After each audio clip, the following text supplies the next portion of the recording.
And as I was going, I was playing music, and that was the time where the Holy Spirit like really spoke, because through the music, it was a time where I was also able to pray. And that was the time that God helped me understand like life number one is a gift. Being where you are and the parents you have and the family you have is a gift. And it was that time. That's the other reason I like cars, by the way, because the car to me is a haven where I can talk to God without any distraction. So he comes to the Christian fellowship. I see him.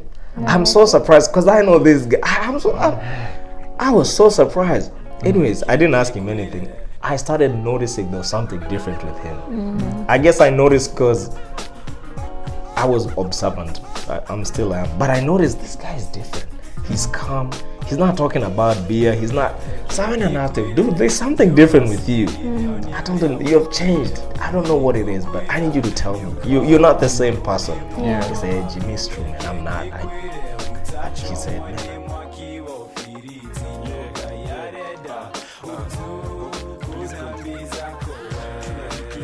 Hello everybody, welcome to the Beloved channel. My name is Loise Kiiri. If you are new here, welcome. If you're a returning man, thank you for coming back to support this channel. If you are out there and you have a testimony to tell and you would love to testify for the glory of God, please reach out to us. Our email address is gonna be down here so that you can reach out to us. Let us know that you want to be on our platform to testify what the Lord has done in your life, and we will be sure to reach out to you.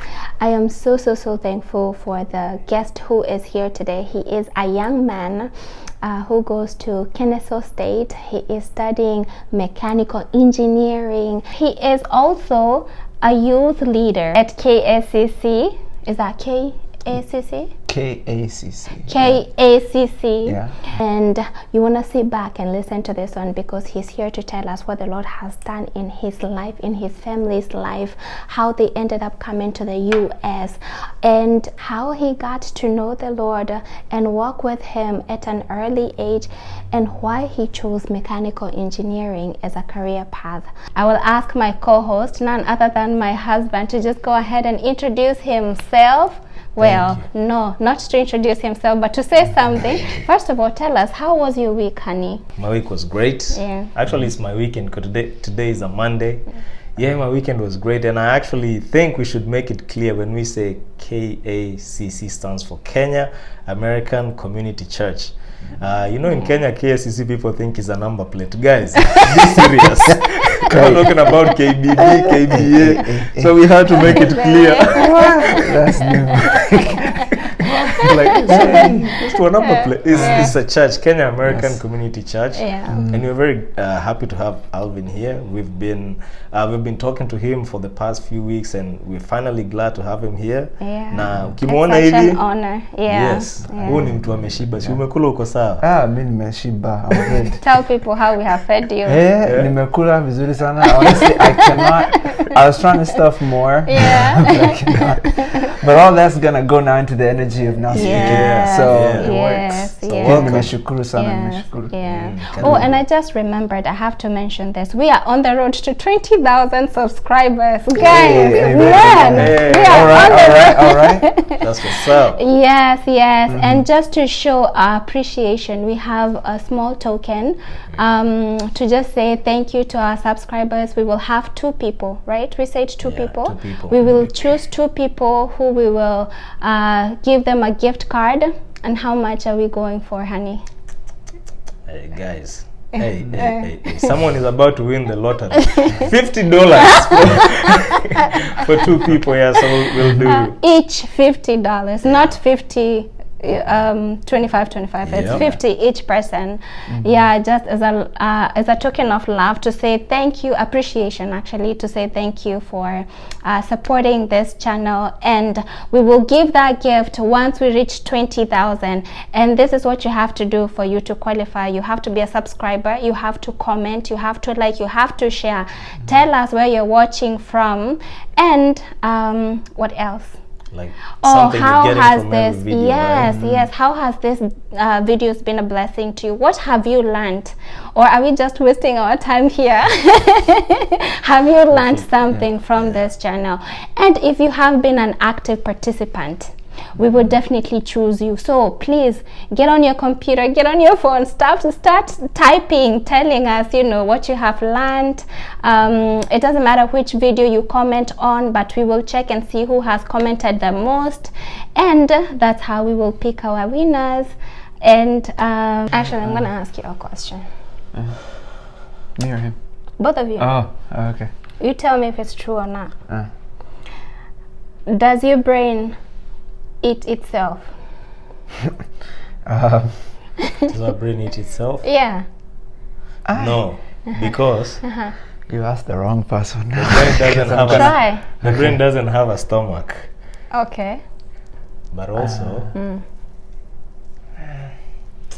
Okay. sounds like a trick Like- question. It's not a tricky question.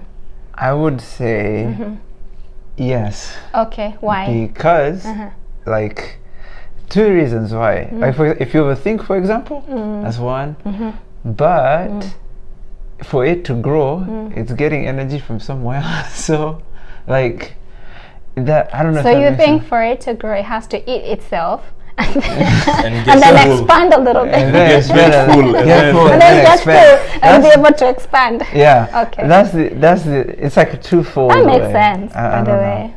So, I was looking at some interesting facts about just random things, and it says your brain is constantly eating itself. So this is a process called phagocytosis, where cells envelope and consume smaller cells or molecules to remove them from the system. Phagocytosis isn't harmful, but actually helps preserve your gray matters. You know what? Now that You you knew explained it. it, if you had asked me what is phagocytosis, I could have told you. Phagocytosis Oh, that's good. Honey. is the process of the brain eating itself. Ah. Can you believe that? What is gray matter? That's my other question. We will ask That's Google.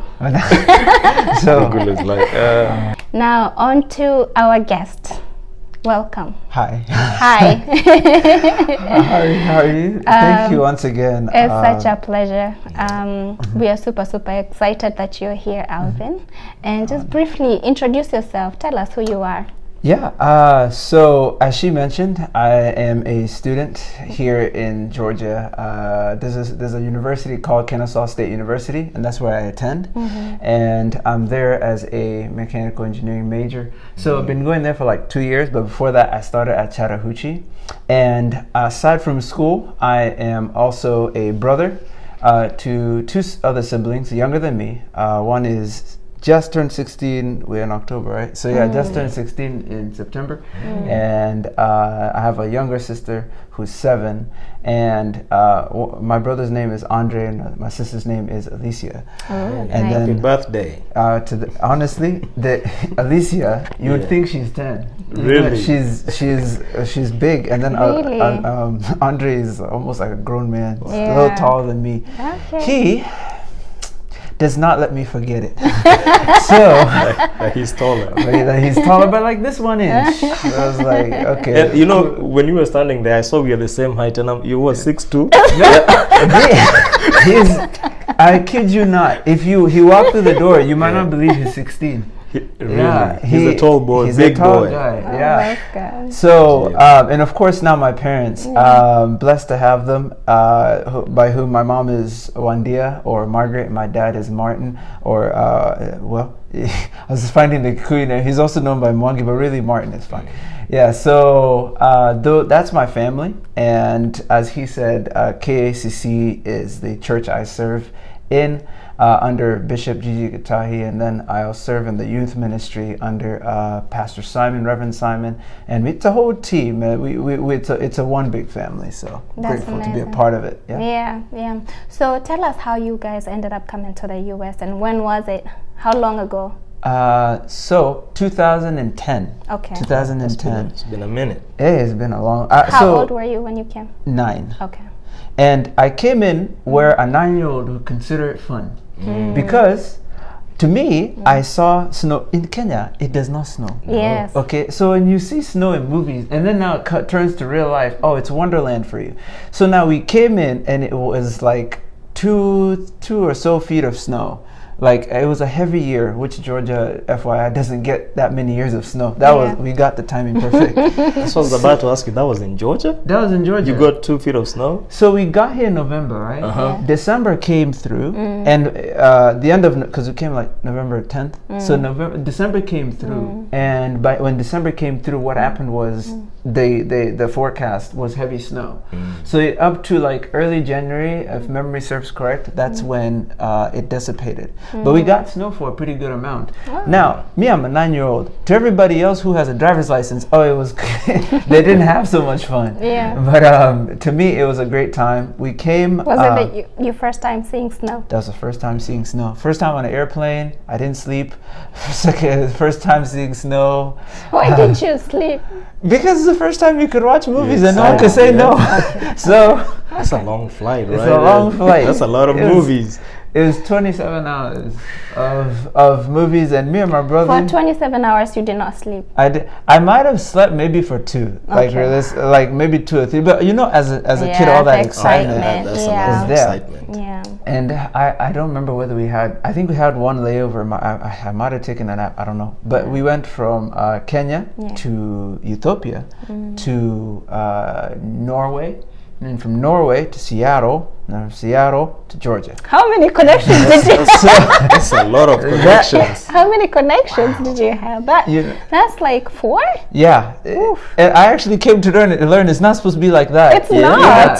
So that was the first time I was like, by the way, to make travel. So seems like you're on the road for 2 weeks. Like, I'll be honest, that's how it became 27 hours flight instead of it being like, what is this usually 17, 18? 17, 18, somewhere around there. So it ended up being 27. Now, this 2010, I don't know what happened in 2010 that made that happen, but that's what happened. But we're grateful to have come here anyway. So the process, I was started with my mom and my dad, the way they had applied in Kenya through the embassy in the green card lottery. The green card lottery. Yeah. And what happened is they started years before. You know, sometimes you don't know what's going to happen, so you just apply. So they applied, and by faith, after, things come as a surprise. Correct. And one day my mom got the message that she had won. And now, because she had won, that means we all basically, we all got it. Yeah. Now, after that was now the preparation of now moving. There's no guidelines to this, So we ended up now having to hit reset on everything. In Kenya, we lived in a place called Komarok. Actually, that was going to be my next question. Really? Oh, yeah. What part of Kenya did you live in? I was born in Machakos. Okay. And then lived there for like 2 years. And then my dad worked he worked far in Nairobi, and I don't remember where else, but he worked in Nairobi, so he was a little bit far away. But for 2 years, so basically that was where we lived. And then after 2 years we moved to Komarok, and then my brother came a little bit after we moved. So by that time I was like 8 or 7. Okay. So we had been in Komarok for like 5 years. You were born in Machakos. Are you guys Kamba? No.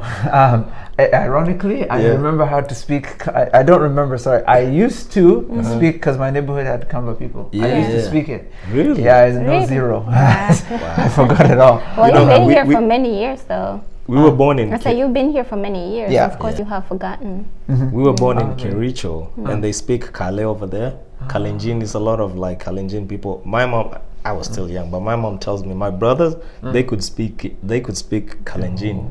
Yeah, so I guess it's the same way for you. The environment, because that's what everybody's speaking over there. That's what everybody's speaking. And that when I was growing up with my friends, my mom would tell the hospital where I was born. I was trying to remember. But like it wasn't Kenyatta Hospital. It wasn't that one. But I think that's where my brother was born. My sister was born here though. So after we moved to Komarok, we stayed there pretty much. My dad's side, they're in Karatina. Mom's side, they're in Githunguri. And from there on, after we got the news, right now it's a matter of telling the whole family that we're gonna, pack up and move. Yeah. So like that was in itself a culture shock, if I may say that, because number one, you have to then figure out how you're going to live here. Sure. So, but thankfully we have our aunt who was here, and on my dad's, this is my dad's sister. So she was here. And so once we now talked with them, talked with family, it was a couple months, but we finally got ourselves prepared, and then we hopped on over on the plane and moved down. So, but it was, I will say it was a gift, number one, because we weren't expecting it. And through the years, at least in my eyes, I've come to learn it's by the grace of God that we're here in the soil of the United States. True. Amen. So that's one thing that we just don't take for granted. So let me ask you something. At 9 years, did you understand like how it was such a big thing to come to the US, or for you was like? The answer to that question was in my elementary school. Yeah. Because I went to elementary school. So in Kenya, you go to class and you have CRE. Yeah. Right? Yeah. I came here. There's some schools here that have similar if you go to private school and stuff, but I went to a public school called Hillside Elementary. Culture shock again. And I understood it was a big thing, but the scope grew exponentially as I grew older. Yeah. The first hint at 9 was that, number one, not everyone behaves like we behave in Kenya. Of course. This is the first time I was like, why are you guys even like talking to the teacher like this? You know, like some kids were even talking about me. I got Didi. I was like, I was ready to see fire come down. I mean, so that was one, and then the other thing was like food. Yeah, it was people eating in the classroom. People eating in class. Yeah. People eat in the classroom. Yeah, they bring snacks. Yeah, wow, and that's how you know I haven't. Let alone that. Me, I used to see girls doing makeup in the class. As the teacher is teaching. Yes. Yeah. She's over here doing her makeup, putting on her lip gloss. Others are eating. Others are talking back to the teacher. I'm like, what's going on? And not to even add on to that, the coaches, actually, it was one coach who kind of set me straight, because I was like, hey, if everyone is doing it, this one coach stopped me on my tracks as I talked back to him. He was my basketball coach, big dude, and he was like, Alvin, stop walking. I was like, okay. I was like, you don't talk back to me, because that's disrespectful. And then I was at that point, I remembered the Kenyan way of doing things. So that he set me straight a little bit. Of course, my parents did as well. So that was kind of the school system was the culture shock of realizing the change of environment. And not that it was all bad, it was also a new scope of learning because of exposure. So over the years, there's so many different kinds of like kids, because when I first moved, I had a lot of like Hispanic kids as my friends, and then it like merged a little bit to where it was like a different mixes, because I also went to a private school for a little bit, so where I had people from like the Middle East, and then now even now in college, it's you realize it's a whole breadbasket of different people, and it was an amazing thing, because even the teachers, not all were the same, but all of them, I'll say they actually have tender love in the kids. These they're a little more nice, but then again, I spent more time here than back there, so that was it. Okay. I think the other thing I have a question for you is, I think you're the perfect person to ask. I noticed when I came here, a lot of Kenyans, when they come from Kenya, we are like shy and reserved. But when you come here, you find like people are so expressive. Yeah. Was that something you noticed? Like you were the shy kid as compared to everyone else who, like, you know, everybody's just maybe he wasn't themselves. the shy kid. Were you shy? Yes. To start off, yes, I did not really stand on the crowd, and no, that wasn't me. But then what changed was people actually were welcoming to me, and I'm not talking Kenyans, yes, but like even the people who live here, they were very welcoming. They're like, where are you from? Or what do you do? We hung out, and then these people, of course, when you go to like places like the city, like Atlanta, or you go to somebody's house, they're very welcoming, and then they're very talkative. Sure. So like that was how I became more comfortable, and then I was able to open up to like the people. Did you have any difficulties like understanding when they were talking to you? Like what what they were saying, because for me it was very hard. Like I couldn't understand what they were saying. So the only thing I did was say yes and no. A lot of yeses. A lot of yeses. And maybe they've asked me a question, but I'm there saying yes. Actually, can I ask you but a was question? that, Have y'all replied in like Swahili by mistake? Never, like, when someone asks you a question? Yeah. And there are times actually, I have even found myself speaking in Kikuyu. I'm like, oh man, they don't speak that language, and I have to switch it up. And then change it mid-flight. Yeah. It happens. Actually, happened to me like a few weeks ago. I was talking to somebody. You know how in Kenya we have the it's not really words. It's like, like, you know, like he told me something. I said, "Adie," and then he's looking at me like, "What did?" It was an awkward moment. Yeah, we just pretended like it didn't happen. Funny thing, I've said that to you so many times. I've never noticed anyone catching it. I've said it, and I'm like, by the way, these guys, they don't catch me saying that. But like, to answer your question, I actually changed. My accent was very quick to change. So because I'm very good at listening, and then my language articulated to that change of environment. So like, my accent pretty much changed very quickly. So that's how. Not so much for your accent changing, but did you understand, like, when they were talking to you, like, what exactly they were saying? Was it hard for you to understand, to perceive what they were saying? I say initially yes. Okay. But it took over actually time, a shorter period of time. At least for me, that is. Like compared to how I've seen other people shift. Right. That was kind of the change that was. Okay, that's good. Honey, did you have any issues? Did you have any difficulties? Understanding. Let me tell you what happened. So my brother and I, we broke down somewhere. I think we're going to Tennessee. And people in Tennessee have a thick accent, but they're very friendly too. So I don't even think we broke down. We stopped to tell you know how when you enter a state they got the board saying welcome to Tennessee or welcome to Georgia. So we had stopped to take a picture there, but it's not somewhere you're supposed to stop. So anyways, no sooner had we gotten out of the car, like somebody just pulled up behind us. It's like, hey, you guys okay? But now he's speaking in a thick Southern accent. Nothing. I didn't. They had a conversation with my brother. Nothing. I didn't hear a single word. It was thick. I was like, like that. I was like, what did he just say? I'm like, dude, I don't know how you. But with time now, I can understand them. Can I actually tell you a story about my dad? My parents, absolutely. They had a hard time switching. Because my dad, he went to, I think he was working for Floor and Decor at the time.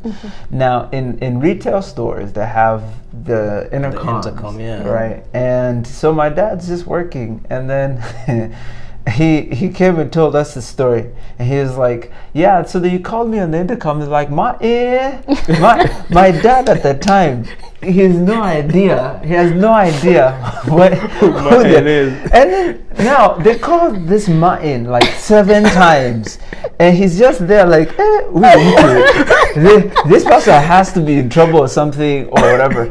And so finally, the manager comes down, right? It's like, Martin, I've been calling you on the intercom for the past 20 minutes. Where have you been? Can you not hear me? It's like, no, you haven't called me. It's like, what do you mean I haven't called you? I've been calling you. But now I heard this guy named Martin.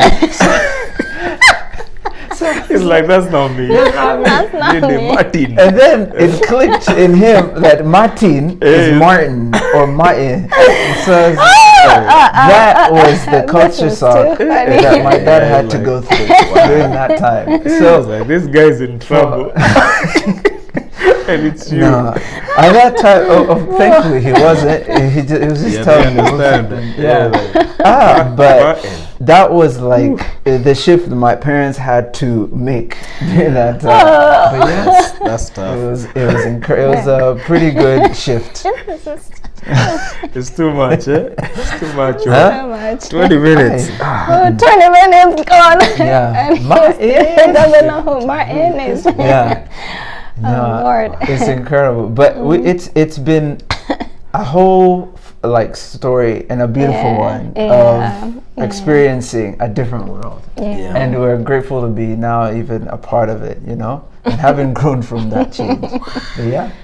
So when you guys got here, is this KACC, is that the church you just started going to, or did you move around a little bit before you? Because it's the same, just for context, the same church we go to. That's how that's how we met him, and you know, we invited him over because he's a young guy with a, you know, wonderful testimony, and we wanted people to see like a young person who's in love with God. Exactly. And so just tell us a little bit of how you got into church, and eventually how, you know, you got to where you are, where you were able, you know, to be involved in so many projects in the church and so many departments too. So we let's see, like when we moved, right, my aunt was here. So my dad's sister. So my dad and his sister are actually like twins. Okay. So like she moved here how many years before us? Maybe 7 years or so before us. Yeah. And then my uncle moved actually 2 or 3 years later. Still on your dad's side? Still my dad's side.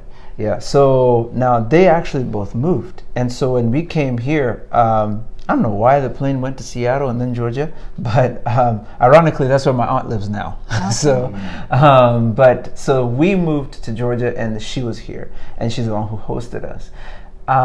The one thing I'll first and foremost mention, when you move to a new spot and there's people of the same manner or the same background as you, like for us in the Kenyan diaspora, the community was so helpful. I cannot, even if my parents were here to say it, maybe you guys can also testify, the help that people gave, because my aunt had time now to grow relationships and everything like that. So now she called a few people over, and they welcomed us, and they told us, oh, hey, you can go work here, you could do this and that, and, you know, this is the bank to go to, this is where you get clothes, all that stuff. So she helped us facilitate all that. And then now, when we finally came, we didn't really hopscotch, if that's the right word, but we honestly just went right into KACC. Okay. We did visit churches, yes, but KACC is where we found people, and we did not really find that anywhere else, to be honest, and we stayed. So that was kind of the journey that we've kind of been on. From there, we haven't moved ever since. Okay. So yeah. So how did you end up choosing to do mechanical engineering? Can I first say I first wanted to be a carpenter? Okay. Oh, really? that was I wanted to follow in the footsteps of Jesus. At the time, my parents had asked me, "What do you want to do? What do you want to do?" And my uncle was in the room, and they heard carpenter. I was like, "Ati what?" So. And then my uncle was like, "Why don't you do like surgery or something?" Because I had a textbook at the time, Timely, and it was a anatomy textbook. I don't know what I was doing with it, but he showed me surgery and stuff like that. I was like, no, I want to do carpentry. Yeah. So, and they were like, okay. So of course I was like 5 at the time, and I will say, FYI, side note, carpentry is. Like people do it to a beautiful scale here. Like they do so many custom things. It's and a wonderful thing. they make a lot of money too. Hey. They make a lot of money. A lot. It's not like back home. Yeah, it's not like back Kenya, how people don't make too much money when it comes to that. But here, people do make money. Hey. The amount people charge. I watched this video of this one guy. He was going to remove a tree stump. Tree stump was like 3 feet in diameter, and the guy was charging over 7 G's to just pull it out of the property. And so people would pay. People would pay. Yeah, people. And then he was gonna now turn that into furniture and whatever he was gonna do. But it's a high demand market. But of course, it's the skill gained. He learned for years how to now manipulate the wood and everything like that. So now, I forgot my train of thought. But I was saying, like how I came to mechanical engineering was started off with me and cars. In middle school or somewhere around there, I ended up actually beginning to work on cars because of my uncle. Now, my uncle was working on cars because, cars need maintenance, right? And I was like, oh, what does this do? What does this do? And I was just there with him. And so eventually I started doing it myself. So to this day, I still work on my car a little bit. Now, the things that need high order tools, I end up going somewhere else. So that was the peak of interest, the entry gate. And then in high school, I did this course called maintenance and light repair. And maintenance and light repair is basically in high school you choose, at least in the state of Georgia, you choose a pathway you want to complete. And this pathway is gonna now help you figure out your skill sets. Now there's a pathway for cosmetology, cooking, or culinary arts, or there's another one for carpentry, and then there's military and the wrestling and others. So all those, I ended up doing the maintenance and light repair one, and then maintenance and light repair is how that also helped me improve my skills. And eventually, the question of the career path came along from my career advisor, and I was like, what is this thing called engineering? Because engineering was one of the options that you go study. Because I wrote a whole paper about it, and so I was like, this is very cool. And that's how I discovered all these different classes of engineering, and I chose mechanical because it suited. The word mechanic was in there, and I've worked on cars and stuff. But so that's the first thing that got me, and I studied a little bit more. So allow me actually to bring down a stereotype. Mechanical engineers are not mechanics. They are not mechanics. You have. It's the study of power-driven systems. So you and of course that's the beginning. But people who can, it's from the design of tables, bridges, and phone cases, and it's so many things. So it's broad. But pretty much that's how I came to the mechanical engineering. What year are you in? That's cool. The year is third year for KSU, as I had started in, I'm trying to remember, 2020, KSU's 2022. Yeah, and then before then I started at Chattahoochee, and when I started at Chattahoochee, that's how I had actually learned more about ME, or mechanical engineering, because during that time was now the time I got to hone in more on what it actually meant. Because when I first picked it, it was it was just interesting. But then during now, during now the transition of Chattahoochee to KSU, or Kennesaw State University, that was now the time I had to now dig down deeper, even what it is. Yeah, you had mentioned to me how you were, a part of you is driven towards sustainability. And you mentioned it also has something to do with what you're doing, mechanical engineering. Could you just touch on that a little bit? You had mentioned it's something that you're very interested in now, sustainable. Yeah. It began off of YouTube. So basically YouTube and Netflix, basically. And how it began was I watched this show. And the show, if you watch Planet Earth, and you listen to that guy, so he Attenborough. Thank you. That's the name I was trying to remember earlier. So David Attenborough, I believe that's his first name. There are people who, when they use their voice, they are able to it's a melody. And so when you first watch, and actually when my Gukai and Shosho came a while back, and that's how I got to watch more of his stuff. And so now, when we were sitting down with him, I started watching more of his documentaries. And COVID happened, and when COVID happened, I realized I can't really go to school and all that stuff because things shut down. And ironically, during the same time, I was waiting for, so when you're in the US, you have to re-register your stuff after, this is worldwide, but it was just timely in my side whereby I had to re-register for my IDs and all that stuff. So my ID needed to be re-registered, and the passport. So now upon waiting for that, it was COVID, and that took a long time. So that you know, without all those registrational items that you're required to have, you can't really register for classes. So that was the time that I did a little more digging deep.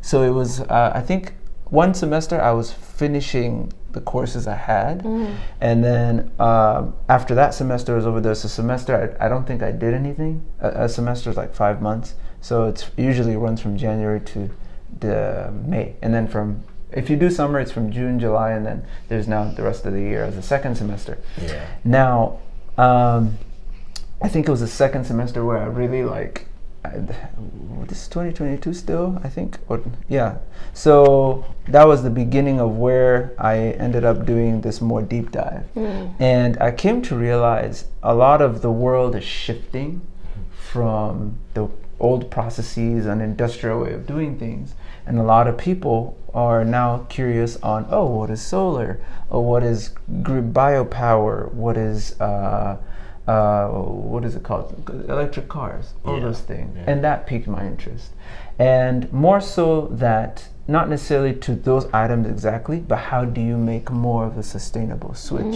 to reduce pollution and things alike? Because there's many places it's not just the U.S. actually, even the Kenya and other nations around Kenya, they're doing a giant step in sustainability, and people in India and Australia and other places. It's worldwide. So that's how I came to find it out. You know, you mentioned about. So I was very interested in that also some time back, and I bumped up. I don't know why I was interested. My interest was in how people are turning deserts back into usable land, and so a lot of it is happening in India actually, because India is so big. You know, I think it's like 1 billion. I don't remember the exact number, but it's over 1 billion people in there. In our country. Anyways, a lot of land has become deserts, and now they are starting to reclaim it. And the villages come together. They even held it. So there's a very famous movie guy, you know, Bollywood. So India has like their own Hollywood. And those guys, they're rich. Because imagine all those billions of people watching those movies. Anyways, he did this initiative where he went throughout the country, and he had a competition and saying, we want people to reclaim land, you know, by digging holes where to retain water, and like just making the land back to usable land again. And whichever village wins, they were getting like all this money. Man, I'm telling you, the people in that country came together. So the group that won, so all the villages, India is big and it has small villages. All the villages came together and they reclaimed hundreds of acres of land. But this one village, it literally turned a desert. I'll show you the video, into a beautiful, like it's green. If you see the before and after, you're like, what happened? So, you know, it's interesting to see that, you know, what people can do actually. Yes, you know, when people put in the effort, and when people try and work together, because, you know, for that it took a whole bunch of people. You know, it's something very, very beautiful. And then the other thing, when you mentioned about the COVID, the passport thing, man, you know, I applied for my Kenyan passport because mine, you know, expired. So I see it go. You know how you can track on the UPS thing? It shows you. I saw it, and even send me a message saying it's been delivered. They never received it. Eventually. And then I was calling the phone numbers. No one is picking up because I don't know if they were not working. So literally, it took years, and they're like, we have never seen it. So you know, it's like it just. So just have to reply. To this day, they've never found it. So I lost all that, like my Kenyan passport, my Kenyan. Good thing I only sent a picture of my Kenyan ID. I didn't actually send but I sent my passport because they have to. You have to send your old passport. The original passport. So but did you get scared when everything expired during that time? Because. For me, man, I was scared. I thought they were gonna kick me out of this country because struggle is real. My struggle is real. And I kept pushing it. It was just procrastination. It's something I should have done way before, but I waited till the last minute for me to go ahead and renew. Well, not to renew, but for me to apply for citizenship. Right. But did you get scared, like when everything expired? So this is after I got my driver's license. So I was like, 17, 18 at the time. Yeah. Now to drive, or maybe 19, but basically what happened is when everything expired, my D went along with it. And actually, funny thing is, I was trying to fix the situation by sending, you have to send your old passports and stuff through UPS. Yeah, they lost it too. So, so it's the same thing that happened to me. Now this is the US one. So the US this one. is the US one. So I'm like, I have nothing. So for now it wasn't as bad though, because like months later it did come back, but that was a surprise in the mail, and then I was like, oh hey Dad, they brought it back. So I didn't know they were gonna do that. But what happened was I had to still drive from point A to point B. And the one thing I'll say about Georgia, if you look it up, Georgia is very strict when it comes to these cops. So actually, I'll say this, like near where I live, there's a lot of GSP, Georgia State Patrol. And then they, like, especially when you go towards town. So the cops here, they're not nice people. They're very black and white. They're somewhat nice, but they're very black and white. So you're on the fringe. And now when you get pulled over, they look you up. So if you don't have anything, you're in hot water. And in Georgia is one of the states where any random police officer can look up your immigration status. Absolutely. Really? Absolutely. Georgia. I didn't know that. Other states you cannot do it, but in For Georgia real? they passed a bill where like you can be stopped in traffic and be deported. It's Guys, you can be be driving. careful out Yes. there. Yeah. So, and guys, he was allegedly driving. Allegedly. It's allegedly. There's no confirm. Yeah.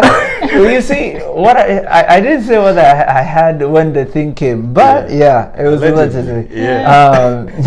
By faith. You have to say that. So I had like, thankfully I still got to where I was going, and I minimized travel as much as I could because of that. But of course, thankfully, like work and stuff was nearby, so I didn't have to go too far. The church from my house is not even too far, and school, because at that time it was Chattahoochee. It was it's like near where I live. It's like the highway, next to the highway, so that's where it was. So it's Chattahoochee Tech. So now what happened was, when I was even waiting, that was the time where you come to learn how the U.S. immigration system works, honestly. Because in the process of waiting, even expediting, and I'm sure like when you guys applied, when you expedited, how long did you guys expedite? For me, I did not expedite. No, you didn't expedite? I didn't expedite. Well, wait. Okay. I think I did. Because you expedited that was, time you were traveling. You remember that time you had to expedite your passport? I did. And it only took, but it was so just a expensive, few though. days. Days? Yeah, Yeah. a few days. But that was. But it was not It during wasn't COVID. It was just like. Okay. Yeah. Yeah, This- COVID, everything was crazy. Yeah, see, mine I expedited, and it was actually my dad who applied later, that he got it sooner than Yes. mine. And I'm like, What's what the joke is point? this?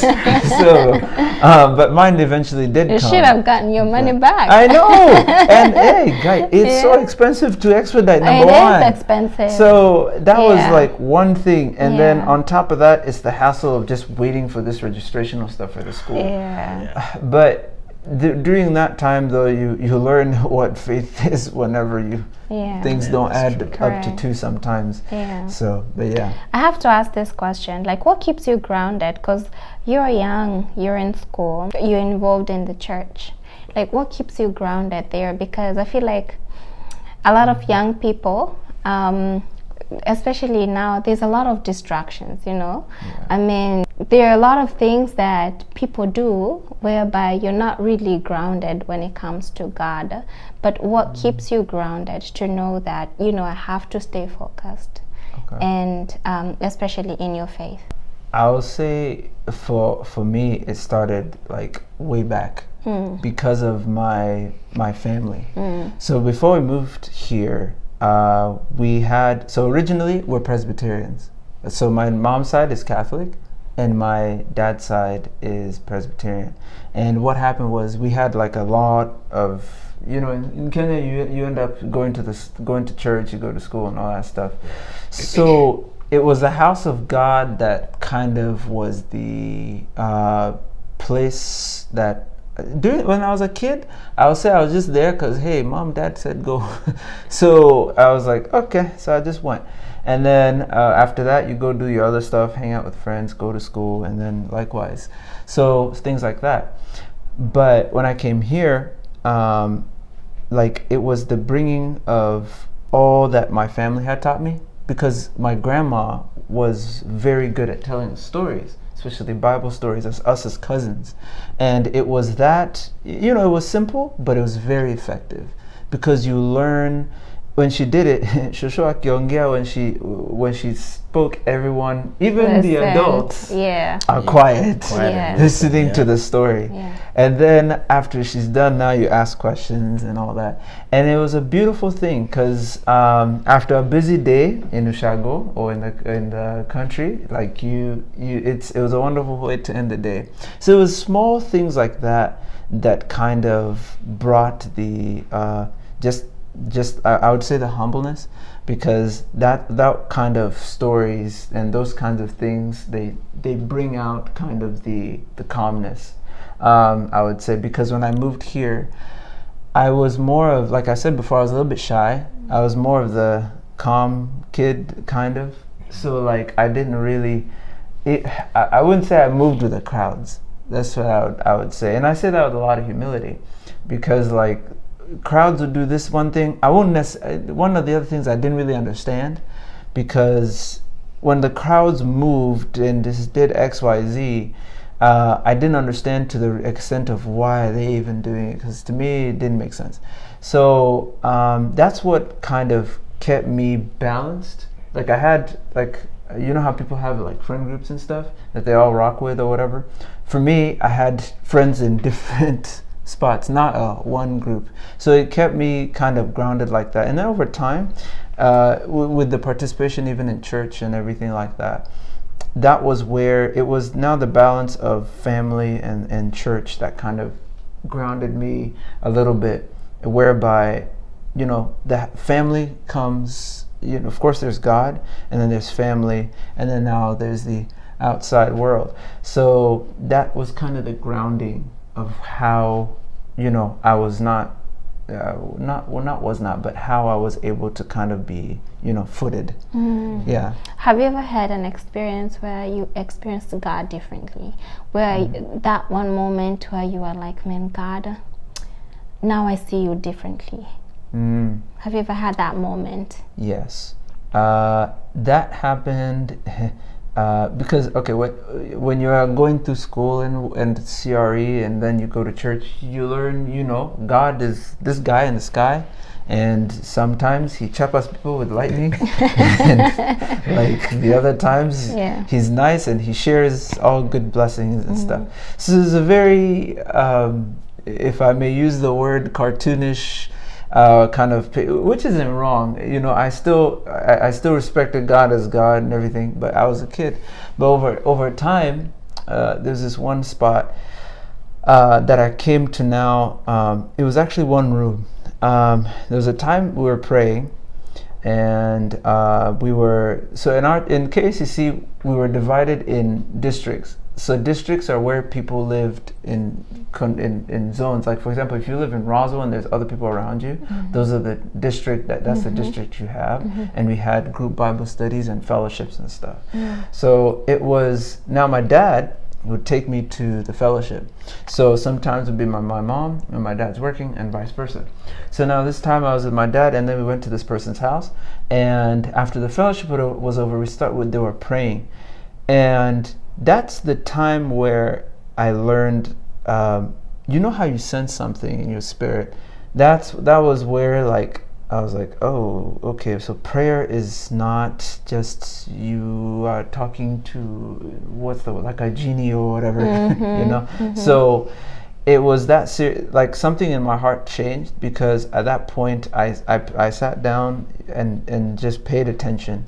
And when I paid attention, what happened was, like, my heart kind of moved and the focal point changed. I can't really put it into words. Like you had an encounter. Yeah. Okay. And like that, I would say, kind of was the launch pad of everything else that came after that. Okay. Because the other time, really, that when I was like 13, like I gave my life to Christ when I was 13. Was it one of those altar calls that they call you and they tell you, hey, give your life to Christ? Or how did you get to that point of deciding, okay, I want to give my life to God? I went to, you do hear altar calls before. So like, that was one thing. And then I usually see it. And that's one thing that probed my heart. I was like, okay, should I go on stage? Should I not go on stage? Or I just stood still. But it came to a point where I was at home, actually, and that's when it actually happened at home. So yeah, it was a buildup of not just curiosity, but during the time I was like also just trying to find like an answer. What is cleansing? What does it mean to be like? What does it mean to be forgiven of sins and all that? So it was a moment where I kind of was vulnerable, and I was like, you know what? Let me do that. Yeah. And then of course, by the way, I was baptized like way before that though. Okay. It was back in Kenya, in Karatina. That's when I was baptized. Nice. Yeah. In Catholic church? No. Yeah, it was Presbyterian. Oh, okay. I don't think Catholic baptize people, do they? I don't Yeah, feel they they do. Babies. Yeah, they do. Oh, okay. Yeah. The one with the I see what you mean. Yeah, I'm trying to remember. I When you're a can't. baby. I've seen this one video. I don't. Yeah, it's a real video. It's on YouTube. Like they take the babies to church and the preacher, the priest. The priest. Man, that kid would not let the priest put that. I love it. He refused. He was like, Yeah. Wow. No, but it was I was baptized in it was actually the traditional of oil. oh. That was the way they had done it. So you did not like go into the water and Into come the- out a no. new creature. You were not submerged. I think when we came here, I don't know whether we did. It was a long time ago, so I think we did the water one later. Because my brother, I think was it my brother who? Because I remember I was on stage, and then we got the water. I got water, so and my brother did too. Okay. So I think that's what happened. Honey, have I ever asked you? Have you ever been baptized? By the way, Yeah, I have. like submerged in the Oh. water. Oh yeah. Okay. Yeah, I got Not I that got when baptized they when I was. sprinkle water on you. No, when I was, I was in my teenagers. Maybe I was in high school, or maybe I just got done with high school. But I remember we were a big group of us. We went down. Yeah. Yeah, we got baptized. Yeah, they had rented out like a swimming pool, so we had the whole day. So we were like literally being submerged into the water. Google. Your mother. This technology is spying on us. It's like they're talking about God. Oh, you guys. Me, I thought that was GPS. So It's weird. the same GPS sound. But yeah, that's that. I would say that was the journey, and it was from there. Once I let go of my heart, can I share the moment that actually I really when you give your life to Christ, you don't know what it's going to look like after that. True. Yeah. So You that don't know was what to expect. you don't know, but it was a point where you were like, okay, now that I did it, to be blunt, now what? So, but it was now my attentiveness opening up. So like I changed. I used to like listen to like my music kind of changed because like the music I used to listen to was like everything secular, basically. So my music changed. And then I started listening to gospel, but gospel was introduced to me by my aunt, my mom's sister.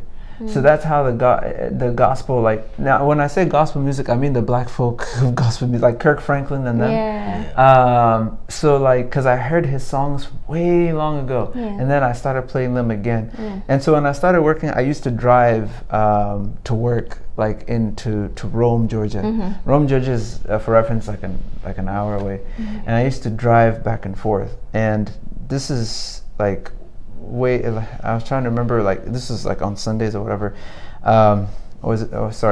Sunday mornings before church. And as I was going, I was playing music, and that was the time where the Holy Spirit like really spoke, because through the music, it was a time where I was also able to pray. And that was the time that God helped me understand like life number one is a gift. being where you are and the parents you have and the family you have is a gift. And it was that time. That's the other reason I like cars, by the way, because the car to me is a haven where I can talk to God without any distraction. True. So that time, as I was coming back, I was like, I didn't know what else to say, but I gave God. I just said thank you, God, for life, and it was not like all the flamboyant stuff, but it was just that moment of just conversation back and forth. Your car was like your prayer closet. Exactly. Yeah. That's beautiful. I wasn't even expecting that. Honestly, it was just, how you go do ABCD and then you go move on with life, but that was the opportunity for it.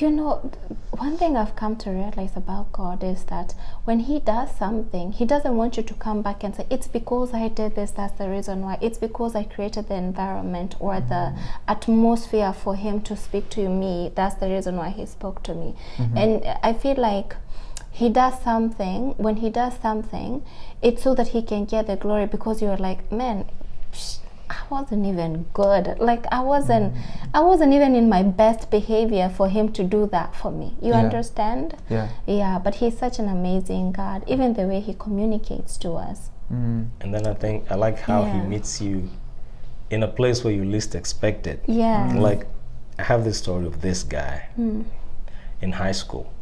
So he joined our high school in Form 2. I don't even know what grade that is here in America.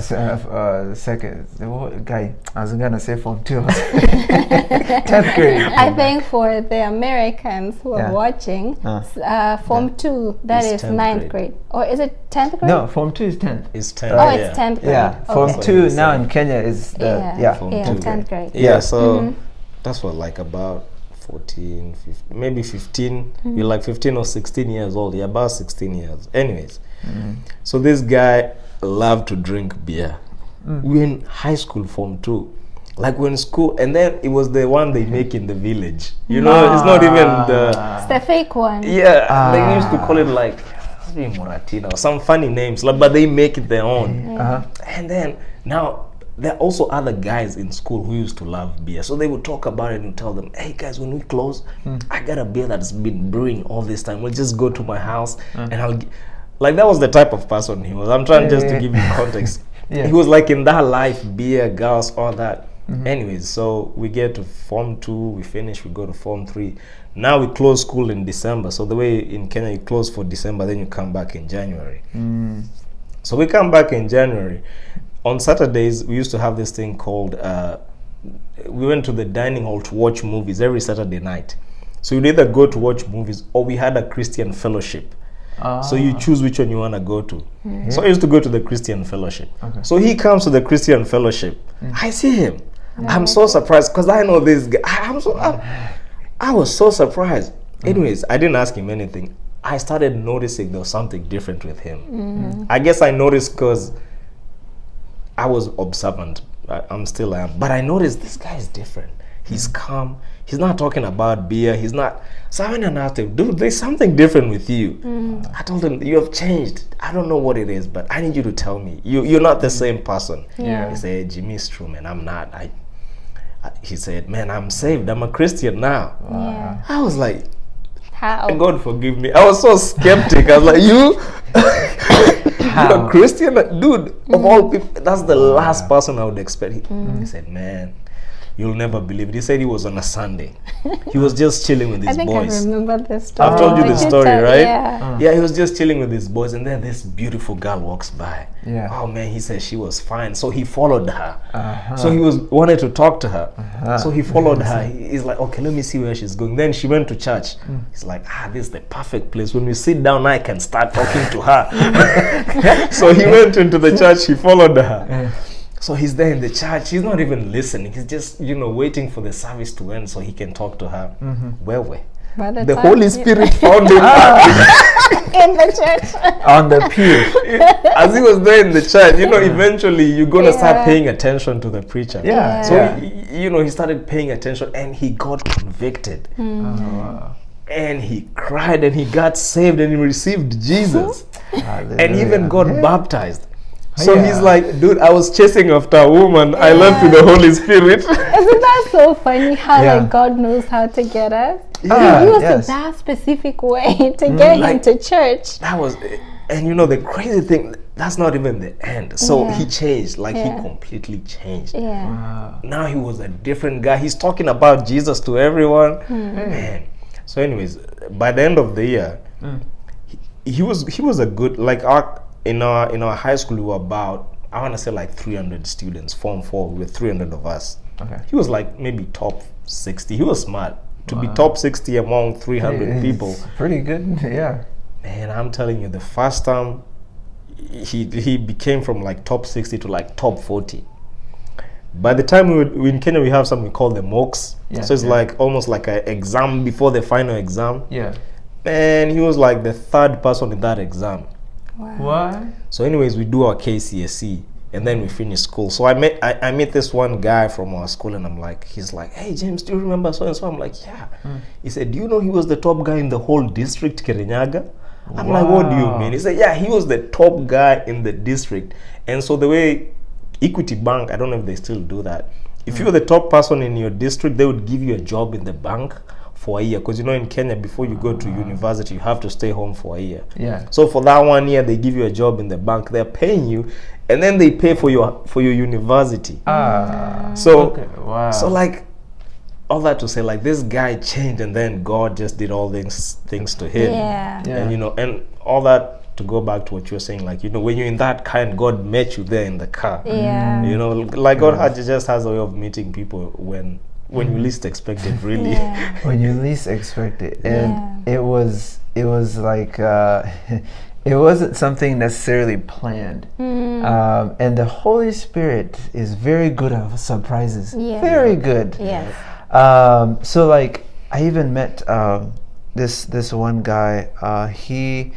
He was okay. So when I was actually in high school, he was the one who was a friend to me through another friend. We connected that way, and so near my neighborhood there's a church, and the church is like maybe 5 minutes or whatever, but he invited me to go there. And over time, he's the one who I've seen also. He grew up in church, yes, he knew about God, but he changed midway through, whereby the demeanor also changed, and also how he talked. The Holy Spirit has a way of like shaping you without, because you get the conviction of this is the character of Christ. True. And this doesn't represent the character of Christ, so you change in that manner. So that's kind of, and it's a process, but that's kind of what happened, at least to me and him at the same time. Yeah. And I love how especially when you're a baby Christian, you hear God the most. Have you ever realized that? Yeah. Like you see a lot of miracles, because I think that's the time God is trying to prove to you that He is real, so that you cannot go back to your old lifestyle. Because for me, honestly, I heard God and I experienced so many miracles, especially when I gave my life to Jesus. And that's when I'll be like, man, God, I know this is you. This just had to be you. But then I remember my spiritual mom used to tell me, she used to call me Loise. She was from Congo. She used to tell me, Loise, this is the best time for you to ask anything you want from God, because He will give it to you. Because there's gonna come a time when you'll be asking for something and it will take some time before you can get it, because God wants to test you to know, are you here for me or are you here for the things I'm giving you? So she used to tell me, now this is the perfect time. Ask God for anything that you want, because you will get it. And for sure, there's nothing I used to ask God that He did not give me. Wow, that's great. Yeah. Right there. Yeah. Okay. Until It started testing me. you started testing me. Yeah. So I think the other question I have for you, as we almost wind up, is you told me you're involved in an organization in your church. You call it the Young... Yeah. It's God First. God First. God First Young Adult Ministry. Can you tell us just a little bit about that, what it is, and maybe how you got involved in it? again, Holy Spirit surprises. Yeah.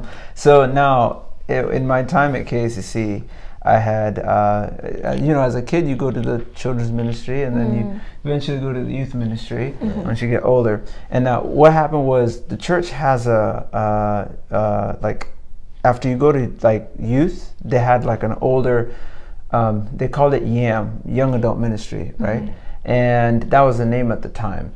And so what happened was we had our coordinator at the time of the children's ministry who knew people, like, because where she was from, she worked at this school called ITC, which I believe is International Theological College.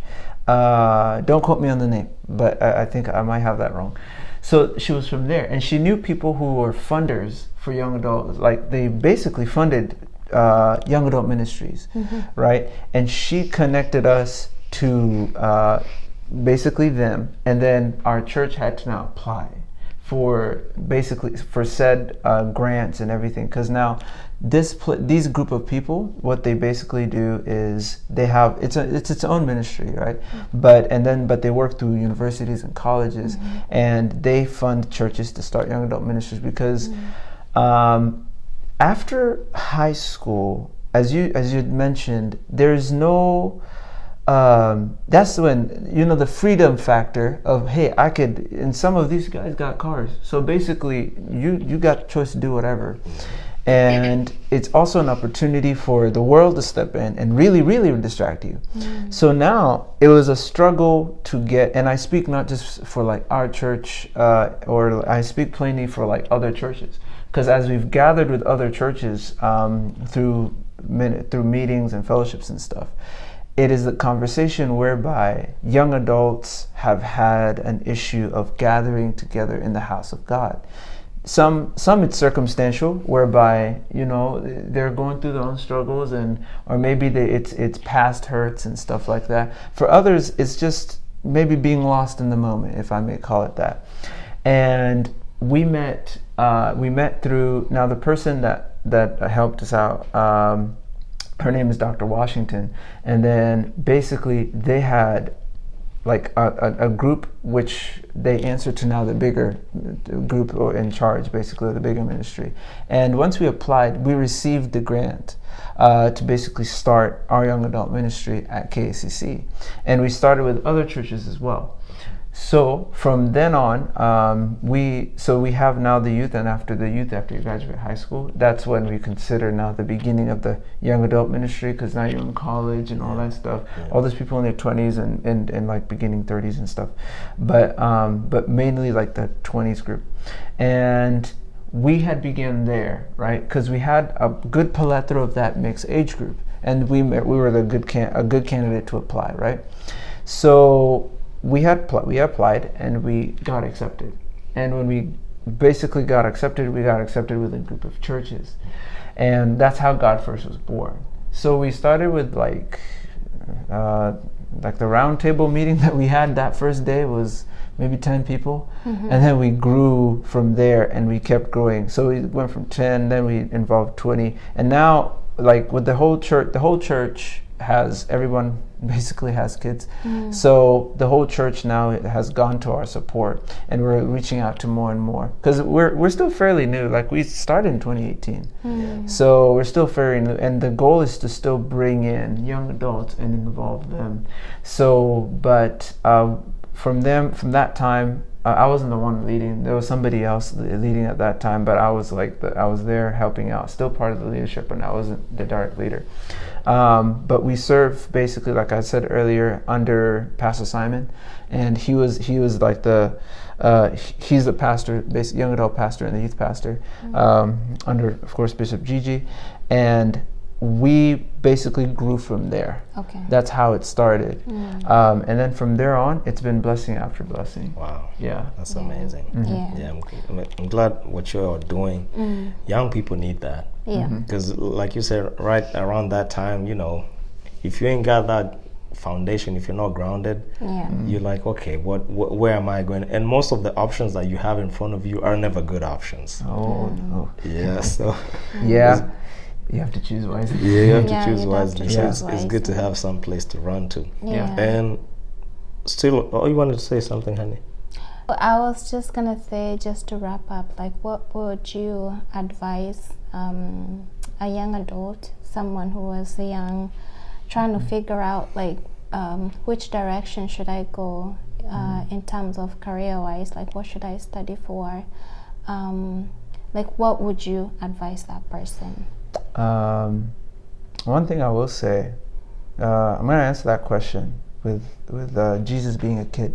When Jesus was a kid, there's not too much about the Lord being when he was a child, but he grew by the Holy Spirit. And then you ask yourself, how did he change and how did he grow to mature over time?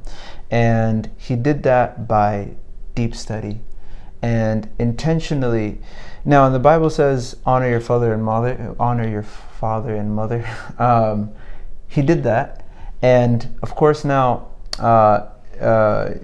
as he was growing, there was still that time where he was in Nazareth, and of course he did all those traditional things. But he grew with the focal point of understanding his father was God. And by the guidance of the Spirit, and through, of course, Mary and Joseph, and like he had siblings and everything. Like, if you go back and kind of read, God says that in the Bible, it says, you gain favor with not just God, but with man. So people love Jesus also. And he come to realize, even in his youth, he was not afraid. He was very, when we get to heaven, ask more details. I want to use the word flamboyant. I believe, he was very expressive, but yes, he was calm and very humble, but I'm also sure he was confident. So by just reading on how he was, because the Pharisees were also, and the teachers of the time were very amazed at this kid. So I'm saying this to say, like, Jesus was focused and he knew who he was. And all of us, like, I would say, like, for me, it's been a journey to understand. Like, one question, like I usually ask is, okay, yes, like, I know who I am, background and stuff like that, but God, who do you say I am? So that also answers, what am I supposed to do? So that's how, like, the implementation of all these other, when it comes to career, all these other soft skills came through because of the exposure of the cars and stuff, and also the high school, and even friends. Like, friends also help you say, hey, you're good at this, you're not so good at this, So it's friends are one thing, friends that uplift you, that is. And then, but also it's the sole focus of study and study of the word, because the one thing I'll say is this, we don't say this enough of study the word, even as a kid. Just be curious, be like, why, for example, the story of Joseph. Joseph was very young when he got when his brothers did what he did, and he went to Egypt, but he had a very unique relationship with God, whereby he was able to receive from the Spirit and everything like that. But I think number one, it's that questioning and curiosity of the word. And when I say the word, it's also asking questions to your elders and the people who are around you. Why did Jesus do this? It starts with curiosity. And as far as direction is concerned, I'm afraid there's no answer to that covers everything. Yeah. Because unfortunately, gravity does not change, but unfortunately, when it comes to people, it's unique to you. Sure. So, and how you expose the answer of, hey, God, what is your taking from me? I would encourage other young adults in this way. The Lord, I believe, is calling young people to arise, to wake up, because and when I say young people, I don't just mean people who are like below the age of 20. I also mean people who are older than that as well. Yeah. And when I say arise, it is the awakening of not just the spirit, but also I would like to say being God's ambassadors for the kingdom unto the world, because that's really kind of the world gives you all these other options who you can be and stuff like that, and then it distracts you from your true calling. So all of us have a gift and have a calling and have this grace that we can live by, right? And then when we live by this grace, we're able to implement the love of God the same way Jesus did, even through the disciples. And so that's one thing. It's number one, it's the depth of being able to be self-aware and, hey, this is my background, that's important. But also you sit down and you pay attention and you really listen and also ask God, spend time with God. And then the third thing is learn from others. The fellowship with others is also healthy. Yeah. And when you do that, you'll be amazed at what the Holy Spirit does. And I was listening to a Nini. See, there's the Nini part that I was listening to an interview. It was between Steve Harvey and Bishop T.D. Jakes, and he was basically saying this walk that we walk is truly by faith, because you don't know the next. God has the answer what happens at 11:52 or like a.m. in the next 5 years, but we don't. And so when we trust God, we need not to be afraid. Both of those people have the testimony as they were sharing. I won't give, of course, the whole interview, but like they expressed, especially as T.D. Jakes was talking, it was like, it is a faith walk. Otherwise, if you knew the answer of where God was taking you, two things would happen. Number one, you would either get distracted and like really be prideful, or number two, you quit before you even begin. So those are the two ways, because some people, they have to go through what they have to go through so that they can even be a bigger blessing. And I would say my journey to this far is by grace, and I thank God for my family, and of course because number one, I wouldn't be here from their teachings and everything, but really mostly for the grace of God that has allowed me to even be here with you guys. Amen. Thank you. Amen. Thank you so much. That was wonderful. We really enjoyed this conversation, spending time with you. And we hope we'll get another one. Oh yeah. Thank you so much for coming. Thank you. Yeah, we appreciate your time and also you sharing your testimonies and also encouraging other young people. And I do believe that you have grasped one or two things, and I believe that this episode was a blessing to you. And we'll definitely have to do another one. Oh yeah, I'm ready. I'm ready. We'll leave a link to his socials here in case you wanna. How can people reach out to you if they wanted to hear more? Or just to connect with you, like, are you on social media? Yeah. So, or are you starting a YouTube channel? I need to do that. The thing is, I don't know why, but I actually don't. Literally the closest thing, and I need to, is like I have a Pinterest account. And Pinterest? Did you say guys, he just said Pinterest. Like I used to interior design. For interior design. Other than that, like I used to have Snapchat, but like it's no wonder you said the way he responded when I said, "Do you have social media for people?" He was like, Let's see. What do you need now? Can you make Pinterest? So that's okay. They'll find you on Pinterest. I'll probably have to make an Instagram. So many people have told me this. It came from high school. Like I guess in high school, like I had Snapchat and stuff. Oh, what's your email address? Oh yeah, that too. Just we'll add something down there. I'll we'll link it down in the. And then I'll put it up there. Whoever wants to reach out that's to you, pretty much what I have. can reach out to you. Please also give us your Pinterest. Maybe they can. Or do you have a LinkedIn? Oh yeah, I have that. I would rather use the LinkedIn. It's more professional. The LinkedIn is there, but you can reach out. start on Pinterest later. That's there. But I need to start. Oh yeah, I do have Facebook. Yeah. Oh, you do have I barely Facebook. use it, but I have Facebook. Okay. Yes. Okay. Yeah. Yeah, that's for Facebook For Marketplace.